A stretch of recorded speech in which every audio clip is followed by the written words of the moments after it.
ദീർഘനാളുകളായിട്ട് മഴയില്ലാതെ ഭാരപ്പെട്ട ഒരു നാട്.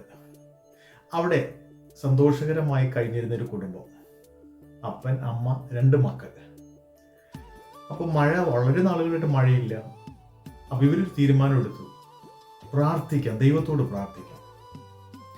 ശക്തമായ മഴയില്ല, കുടിവെള്ളം വറ്റി, കൃഷികൾ ഉണങ്ങി, ദേശം വറ്റി വരൾച്ചയുടെ തീവ്രമായ അവസ്ഥയിലാണ് നിൽക്കുന്നത്. അപ്പൊ ഇവർ കുടുംബമായെടുത്ത് തീരുമാനം, ദൈവത്തോട് പ്രാർത്ഥിക്കാം, ദൈവം നമുക്ക് മഴ തരട്ടെ.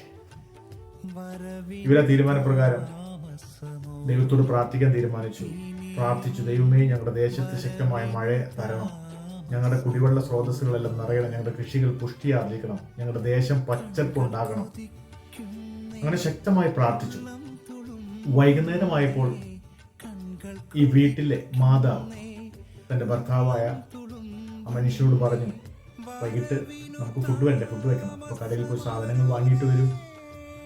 അദ്ദേഹം സാധനങ്ങൾ വാങ്ങാൻ വേണ്ടി ഈ പ്രാർത്ഥന കഴിഞ്ഞാനന്തരം സാധനങ്ങൾ വാങ്ങാൻ വേണ്ടി വീട്ടിൽ നിന്ന് ഇറങ്ങി പുറപ്പെടുമ്പോൾ 6 വയസ്സുള്ള ഒരു ഇളയ കുട്ടി ആ പിതാവിനോട് പറഞ്ഞു, പപ്പ കടയിൽ പോവല്ലേ, ദാ ഈ കൊടയും കൂടി കൊണ്ടുപോക്കോ. ഇതെന്തിനാ കൊട? മഴ പെയ്യും. കുഞ്ഞു പറയുകയാണ്, അവന്റെ കുഞ്ഞു മനസ്സിൽ, 6 വയസ്സിന്റെ മനസ്സല്ലേ ഉള്ളൂ, മഴ പെയ്യാണ്ട് കൊട. ഓ, ഇത്ര നാളായിട്ട് ഒരു മഴയില്ല, പിന്നെയാണ് ഇന്നിപ്പോ മഴ പെയ്യാനിരിക്കുന്നത്. ആ മനുഷ്യൻ കുട വാങ്ങാതെ പോയി.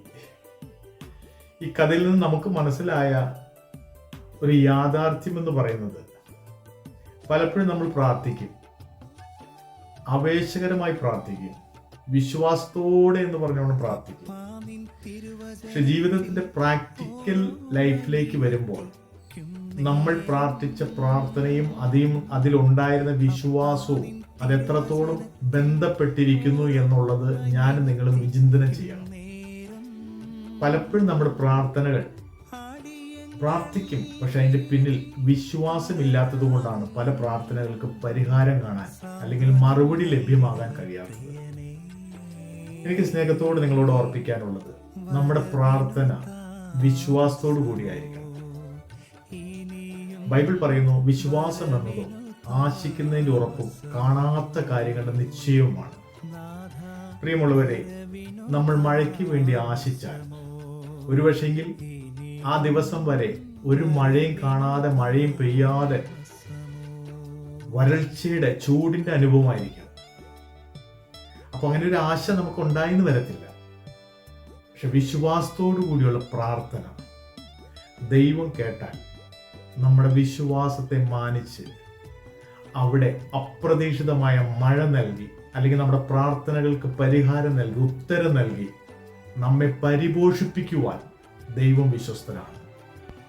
അതുകൊണ്ട് പ്രിയമുള്ളവരെ, നമ്മൾ പ്രാർത്ഥിക്കുമ്പോൾ പ്രാർത്ഥിക്കുന്ന വാക്കുകളുടെ അതിഗംഭീരമായ പ്രസരിപ്പല്ല, അതിനേക്കാൾ ഉപരിയായിട്ട് ഞാൻ നിങ്ങളും നല്ല കൃത്യതയാർന്ന അല്ലെങ്കിൽ കൂട്ടിച്ചേർത്ത അഴകുള്ള വാക്കുകൾ പറഞ്ഞ് പ്രാർത്ഥിക്കാനൊന്നും നമുക്ക് കഴിവില്ലെങ്കിലും, നമ്മൾ പ്രാർത്ഥിക്കുന്ന എളിയ പ്രാർത്ഥനയാണെങ്കിലും, അത് കൂട്ടിച്ചേർക്കാൻ കഴിയാത്തതാണെങ്കിലും, കൂട്ടിച്ചേർത്ത് വായിക്കാനും കേൾക്കാനും യോജിപ്പിക്കാനും കഴിയുന്ന ദൈവം നമ്മുടെ ഉള്ളിലെ ആ വിശ്വാസത്തിന്റെ തീവ്രത മനസ്സിലാക്കി നമുക്ക് വേണ്ടി ഉത്തരമരുളുവാൻ വിശ്വസ്തനാണ്. അതുകൊണ്ട് മടുത്തു പോകാതെ പ്രാർത്ഥിക്കാൻ കഴിയണം. ഒരു പക്ഷെങ്കിൽ പ്രാർത്ഥിക്കുന്ന നിമിഷം തന്നെ അതിന് പരിഹാരം ലഭിച്ചെന്ന് വരത്തില്ല. കാത്തിരിക്കണം, വീണ്ടും പ്രാർത്ഥിക്കണം. വിശ്വാസം ഇടിഞ്ഞു പോകാതെ, മടുത്തു പോകാതെ നമ്മൾ പ്രാർത്ഥിക്കുമ്പോൾ തക്ക സമയത്ത് മറുപടി തരുന്ന ദൈവം നമുക്ക് വേണ്ടിയുണ്ട്. ഇവിടെ ഫാമിലി പ്രാർത്ഥിച്ചു. പക്ഷെ വൈകുന്നേരമായപ്പോൾ കടയിലേക്ക് ഇറങ്ങിപ്പോകുന്ന പപ്പായെ കണ്ടിട്ട് പപ്പയോട് പറഞ്ഞു, പപ്പ കൊടയും കൂടി എടുക്കുന്നു പറഞ്ഞപ്പോൾ ആ പിതാവ് റെസ്പോണ്ട് ചെയ്തത്, ഓ, മഴയൊന്നും ഇല്ലാത്തത്, എന്ത് മഴ പെയ്യ. അപ്പൊ ഈ കുഞ്ഞും കൂടി ഒരുമിച്ചിരുന്നാണ് വിശ്വാസത്തോടെ മഴയ്ക്ക് വേണ്ടി പ്രാർത്ഥിച്ചത്. ഒരു നിമിഷം നമുക്ക് ആ കുഞ്ഞിന്റെ വാക്ക് കേട്ടിട്ട് ആ കുടയും കൂടി കൊണ്ടുപോയിരുന്നെങ്കിൽ കുഞ്ഞിന്റെ ജീവിതത്തിൽ എത്രമാത്രം ആ പിഞ്ചു ഹൃദയത്തിലുണ്ടായ വിശ്വാസം അതിനെ തല്ലിക്കെടുത്തുന്ന രീതിയിലായിരുന്നു ആ പിതാവിന്റെ മറുപടി. നമ്മൾ ഒരിക്കലും അങ്ങനെയാകാൻ പാടില്ല. നമ്മുടെ പ്രാർത്ഥന വിശ്വാസത്തോടു കൂടിയായിരിക്കട്ടെ. വിശ്വാസം എന്നത് വാക്കിൽ മാത്രമല്ല, അത് പ്രവൃത്തിയിൽ കൂടി വന്ന് അതൊരു വലിയ വിജയമായിട്ട്, ഒരു വലിയ ഒരു മറുപടിയായിട്ട്, ഒരു നന്മയായിട്ട് നമ്മുടെ ജീവിതത്തിൽ തീരട്ടെ. അതിനുവേണ്ടി നമുക്ക് ആശിക്കാം, കാത്തിരിക്കാം, പ്രവർത്തിക്കാം. ദൈവം നമ്മളെ അനുഗ്രഹിക്കുമാറാകട്ടെ.